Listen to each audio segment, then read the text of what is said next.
everyone, welcome! Today in this tutorial I'm going to explain to you one of my favorite techniques which I use.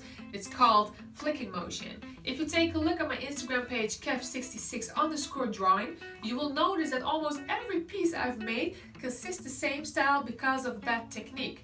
In the beginning I usually drew like a little bit of the Dragon Ball Toriyama style, but I was like, I want to try out something else. So I've learned it myself, by the way, and I use Copic markers and Faber-Castell pencils. If you don't have them, don't worry, you can use almost any art supply you have as long as you use that motion, which is all in the wrist, by the way. A few days ago on Instagram page I made a poll asking you all, like, do you want to see a video tutorial about that technique? Because daily I'm getting a lot of questions of how I do it. You all voted yes, thank you all. I feel honored, blessed, and I appreciate it a lot that you want me to see draw. And it's my first tutorial, so if I made any mistakes or flaws, forgive me, please. And let's get started and enjoy. Before you start putting your ink on your work, I suggest keep a blank sheet of paper next to you so you can try out your colors on this sheet first before putting it on your work, which you have spent a lot of time on the sketching and permanented. If you don't like the color and you have already put it on your work, you cannot undo it and you don't want that to happen. So always keep a blank sheet of paper next to you. I'm going to show you the differences between a brush tip and a regular tip. And for the flicking motion, I suggest use the brush tip. It's perfect for that technique. You can also use two types of flicking motion. You can use from dark to light or from light to dark technique. Let me show you. For example, the Letra Pro markers. This one is, let me see, the Cool Gray 5, the black and the gray. You can use 2 shades, 3 shades, 4 shades, whatever. This time I'm going to use 3, and at the Copic markers I'm going to use 5 shades. It's just to show you the differences between a normal tip and a brush tip. First up, you can first begin with the lightest color. I'm going to use the Cool Gray 1, so I'm going to dismiss the 4, which was, I believe, this one. Black, no, we want to keep that. Cool Gray 5, yeah, go away. So start with the lightest, and it's all in the wrist, so you just have to push it away almost. So this is to show you the differences between a Copic marker brush tip and a Letra Pro marker normal tip. And I'm also going to show you dark to light, light to dark. That's color 1. This is a little bit more darker. This is the C3. So in the same area, see, it's getting a little bit darker. And now the darkest, which is black. But don't do it all the way, just through the half. See how dark it is? Okay. Now you're going back to your first color you used, the lightest, and do them all the way. See, the black is smearing out. And just continue. You also have a blender, which I love using. Let me see. You can use that, which is this. This is a colorless tip, colorless marker, and it blends them all together. Either you use the blender or you use the lightest color. If you use the blender, it will stay light. If you use the lightest color, it will get darker and darker each time you use it. So this is the magic of the colorless blender. I usually use my Letra Pro markers for big areas using this tip. It fills out very easily and smooth and in a quick way. For the flicking motion, I use these bad boys. I love Copic markers. They are a bit expensive, but you can refill them.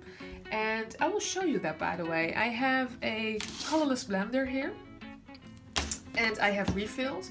Make sure the codes, the names are the same.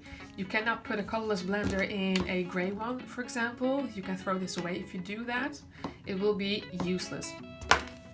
What you do is you open which side you want. I usually use this side.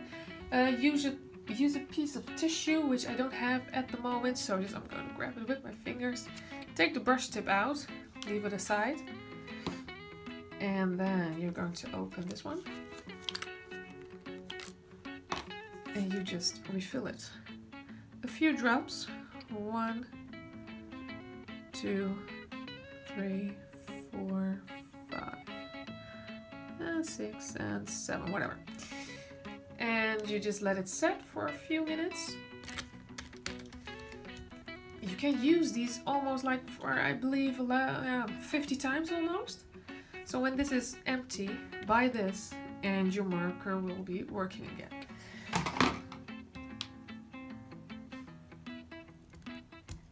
There we go. Let it sit a little bit. Good. Here I showed you all the Letraset Pro markers with no brush tip from light to dark. This time I'm going to use Copic markers with brush tip from dark to light technique, which is the technique I use the most. I love working with dark to light instead of light to dark. Why? Don't know, just I'm used to it, I guess. So yeah, let's get started. I have 4 shades: black, C8 cool gray, C5 cool gray, and C3 cool gray. You can use any type of color you want. You can use red, yellows, browns, greens, pinks, blues, whatever. But usually Super Saiyans do have yellow hair, but in their original style, Goku and Vegeta has black. Well, Vegeta actually has very dark brown hair, but whatever. Black, grays it is. So, Letraset Pro marker, go away. The black one. See the difference. Look. Don't you just love that sound, by the way? That's black. Now you're going to the second darkest color, which is the C8.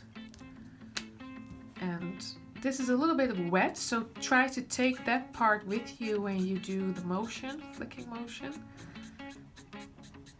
You're just brushing it away, actually. Then you're going to do the C5. You're actually smearing it out.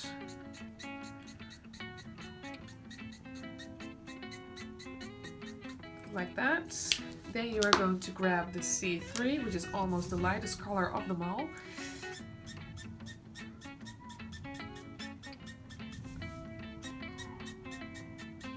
And it's all blended together. Speaking of blenders, I have a blender over here. You can use it to give it a smooth, even look.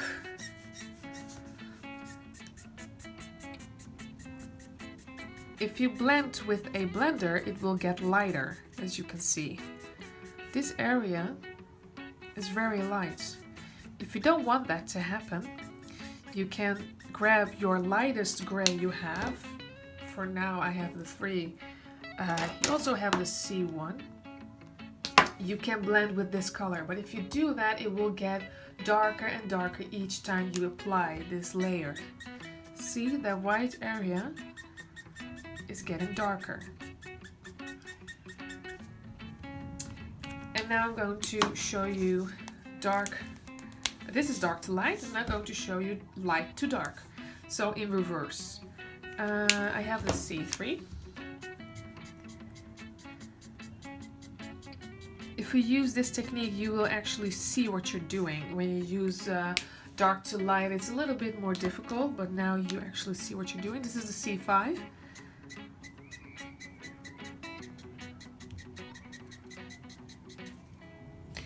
And the C8.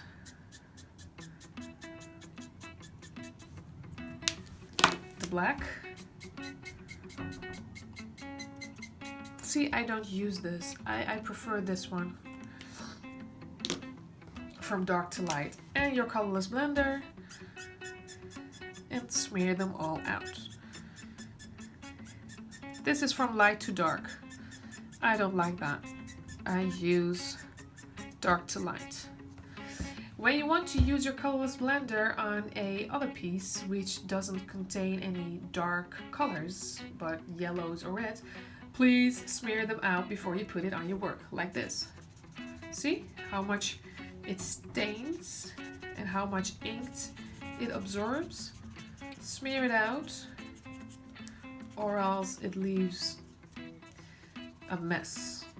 Alright, that's done. Right. So always keep a blank sheet of paper next to you. It's handy. You can use your colors on it.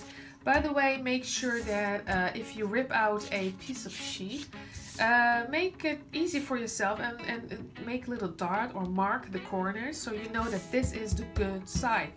Good side, you say? Yes. It has front and back. The front is the side that works. Let me show you. When you use it, there's no way you can smear it out with your hand. It's just fully absorbed. If you use the other side, see? That side just doesn't work. So please make sure you get the good side. It's almost invisible to see which one is the good side. So because before you rip out from your sheets, I always make a little mark on the corner, knowing that this is the good side.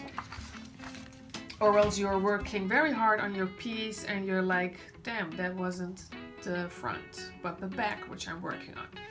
The ink just won't absorb. See, that's just awful. This is the front side, this is the good side, see? For my papers, I usually use this brand. It says Pro Marker, but you can use any type of marker which contains alcohol in it. It's bleed proof, so it won't smear out. Well, it does if you use the back side, but if you use the front side, it works just fine. Winsor & Newton. I also use Letraser Pro markers still. It's again from this brand, but Copic markers works just fine. And I also have a Copic brand.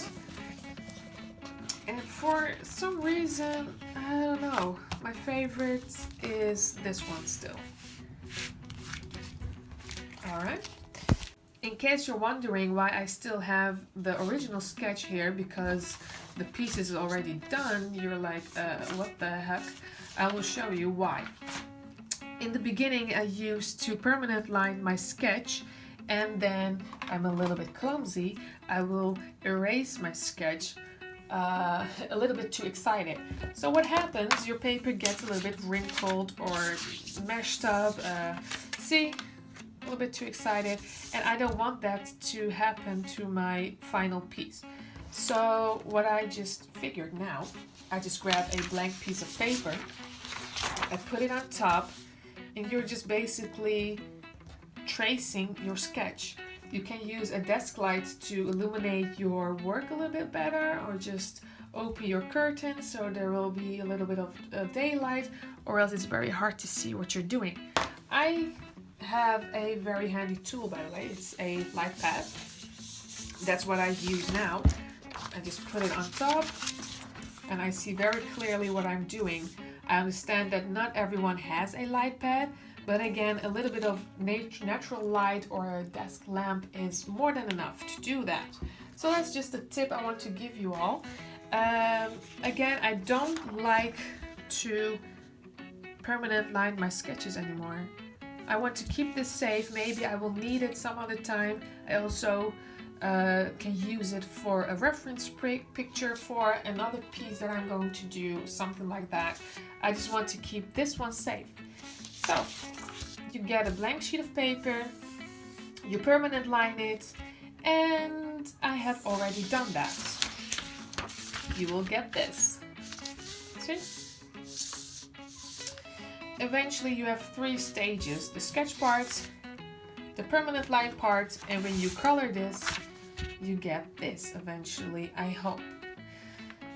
This work has took me a bit like 2 hours to color. The sketch part, well, that took me forever because I suck at that, to be honest. But the color part, I believe around 2 hours. In this video, I'm going to do a little bit fast forward, a little bit faster than 2 hours. I'm not going to put a lot of time in it, to be honest. And I'm going to show you how I color the hair.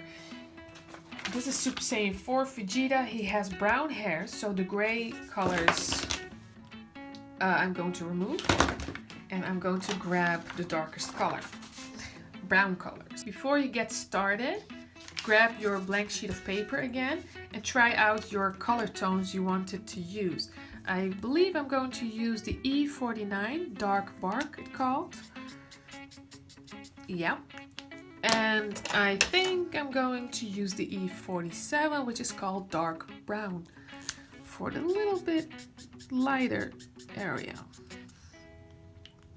Those are the two colors I'm going to use, and for the final touch, I'm also going to use some Faber-Castell pencils. Let me see.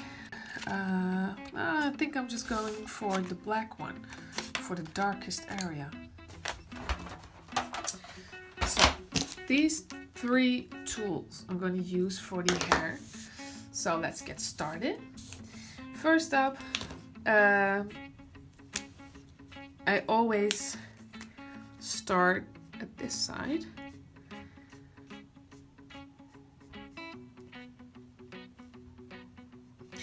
Ink the beginning and the end. Then slowly but surely you're going to use the flicking motion. Try to go just like how the hair goes in that same area. Try to do that. Not straight lines, but go a little bit in an angle. Like this. I'm using the darkest color of the two. Don't you just love that sound? And the other side, and just bring those two together almost. It's okay if you just make a little bit longer strokes like this. A little bit more at the sides.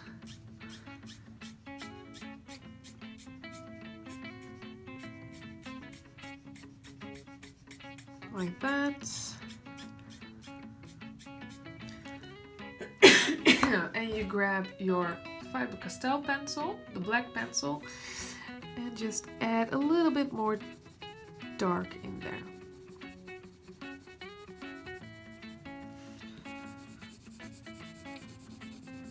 For more definition, depth. I'm not even going to use this shade actually, the E47. This is more than enough. But if you want to see how it looks, see, it doesn't make any difference. So I'm just going to use just one color. This one is actually almost done. If you want to go another layer, you can. It will get darker and darker each time you add more layer to it. Oh, that's number one. I'm going to turn my page and gonna make a full ink here at the tip and use the flicking motion again.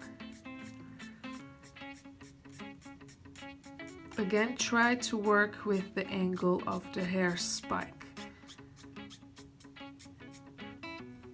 Don't worry if the tips are messy or something. You just, when you're finished, you can use a pen like this and just cover those flaws.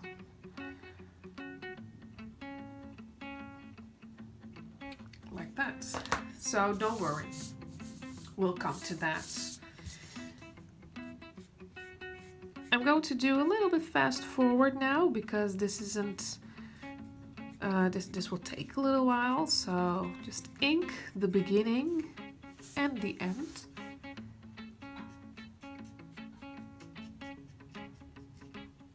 Like that, and try to follow the spike shape.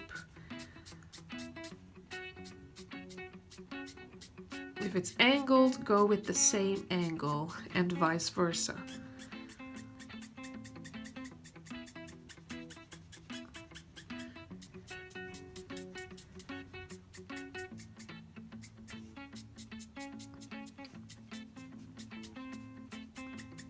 Like that. So I'm going to do a little bit fast forward and I will see you in a few minutes.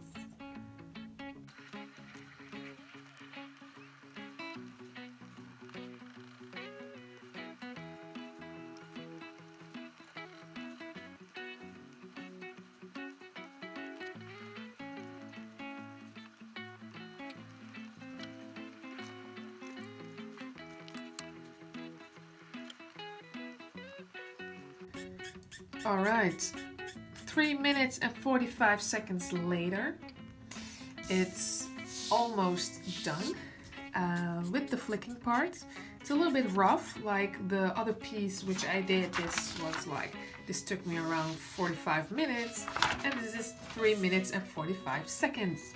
So obviously you will see very different quality. Now I will going to use the Faber-Castell pencil to add a little bit more depth. So I'm going to fast forward this area too, and I will see you in a few minutes.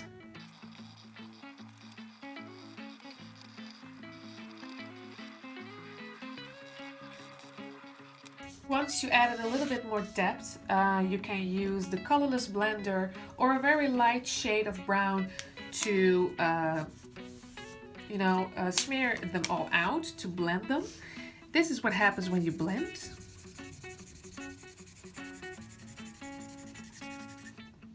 See, it will dry out and it gets a little bit more darker, but this is very light and this is a little bit more blended, and I love the shade of this, so I'm going to blend all of them, all of the hair and the spikes like that.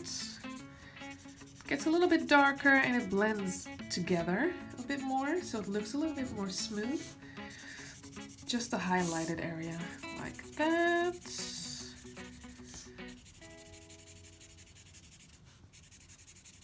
Okay, so a little bit more here and there, that area as well.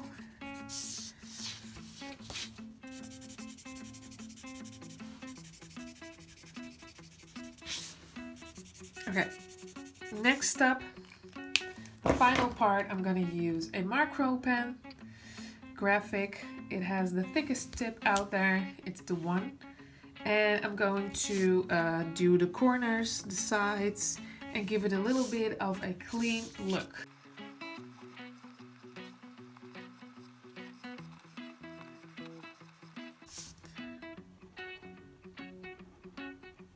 All right.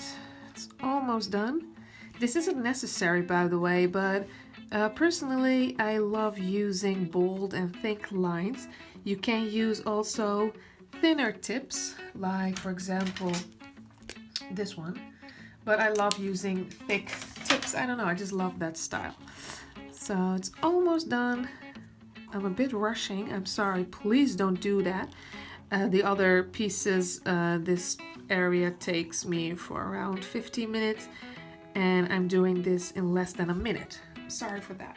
But it looks a little bit more cleaner when you use the line work. So yeah, this is actually basically the flicking motion in very fast speed. I've done this now in a total of, I haven't kept any time, but in my opinion it took me around 6 or 7 minutes to do the hair alone. At this piece. This piece took me around, I believe, 20 to 25 minutes, and I'm sure you will see a difference in quality. It's just very fast, forward, easy, step-by-step way of how I use it. So this is it basically. Alright, that's about it. Excuse my English, it's very hard to concentrate on the drawing and to concentrate on my speech because English isn't my native language. It's my first time I'm doing this and it's been difficult, to be honest. It was a bit scary also. But I still hope you enjoyed it. It was a little bit in my own words and I haven't taught anyone before, so this was really my first private lesson with you all about how I do the flicking motion. I still hope you liked it and I hope you learned a little bit from it. I don't think so, whatever. So this has been a one-time deal and I don't think I will do any more tutorials from now on. It's just not my thing, I'm sorry. If you want to see more of my work, check out my Instagram page, Kev66_drawing. You can always send me a DM. I'm on there all the time, to be honest. Thank you so much. I hope you enjoyed. See you next time. Bye.